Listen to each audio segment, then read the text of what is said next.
All right, one more bit of business before we turn the page to week 4. You know the drill. It's Tuesday, and that's the day we do the power rankings. As always, if you want to see my full list, you can go to foxsports.com, the Fox Sports app, leave a message, find me on Instagram, let me know how much you love it or hate it. I've gotten a lot of feedback about how high and low teams are rising and falling. Yeah, guys, it's the first 3 weeks of the season. I'm still trying to figure out who everybody is. I think big jumps and far falls are perfectly justified when teams perform up or down to that level. So I'm going to keep doing it. Spoiler alert, I did it this week too. I mean, did you see the Washington Commanders this week? I think that is deserving of a hefty jump. Anyway, without further ado, let's get into it for week 4. We're going to highlight some of the more interesting teams in this week's rankings. And let's start down at the bottom. Let's celebrate a little victory because the Carolina Panthers are up 3 spots from dead last in the league. I do this every week. I don't remember the last time the Panthers weren't in dead last, but the Red Rifle came in. He dominated the Las Vegas Raiders. And for 1 week at least, the Carolina Panthers deserve to be told they are not the worst team in the NFL. Andy Dalton reinvigorated this offense. Deontay Johnson looked like a dude. It's amazing what good, confident, competent quarterback play can do.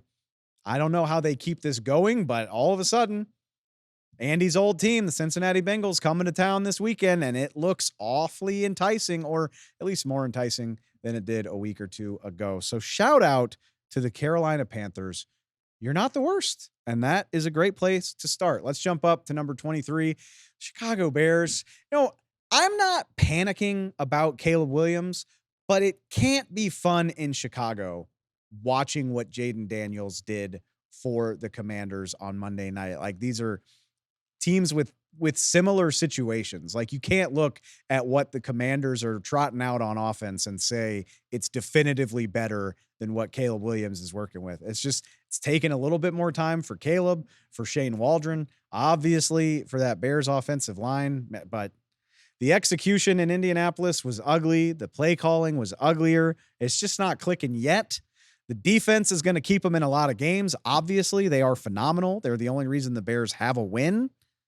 But we need to see a little bit more. So I've got the Bears down at number 23. We're not panicking about Caleb. We're just wondering, hey, when are we going to see something? Let's get it cracking. All right, jumping up all the way up to number 12, one of our 3-0s, the Seattle Seahawks. Hawks fans, don't yell at me too much. I am very impressed by what Seattle has shown. The defense is feisty. That's why you hired Mike McDonald. Geno Smith quietly balling. Unfortunately, I need to see it against a higher level of competition. That was a Miami team that did not have its quarterback. Obviously, the Dolphins are going through it. I dropped them very far down in my power rankings. But hey, there's no time like the present. Seattle gets to play Monday night against an NFL contender, the Detroit Lions. They played a banger last season, overtime game, if I remember correctly. Seahawks have every opportunity they deserve to be higher than this. But hey, if I told you at the start of the season you'd be 3-0 in the top 12 of the power rankings, I think you'd take it every single time. At number 8, let's talk about the San Francisco 49ers, please. Like, everything they've accomplished makes it hard for me to drop them too far. They still have so much talent, but it's fair to start wondering how much of it is going to be available. News comes down on Monday that Javon Hargrave is now out for the year with a partially torn triceps. And the word is that Christian McCaffrey is seeing a specialist about his Achilles tendonitis in Germany. It doesn't sound good. I'm rooting for CMC. He's one of the most electric players in the NFL, but when you got to go overseas to talk to people about your medical condition, it makes me nervous. And that's without even talking about not having Debo, without talking about George Kittle missing the loss on Sunday afternoon to the LA Rams. It's not talking about Brandon Ayuk and Trent Williams still playing their way back into game shape after not having a training camp. Like, our pets' heads are falling off here. Like, we need something to go the 49ers way. I trust the process enough to not just pull the ripcord. I mean, I still have them in the top 10, but eventually some breaks got to start going their way because the vibes, they are not encouraging in San Francisco for the defending NFC champs. We'll see how they handle that. And then let's wrap it up in the 2 spot.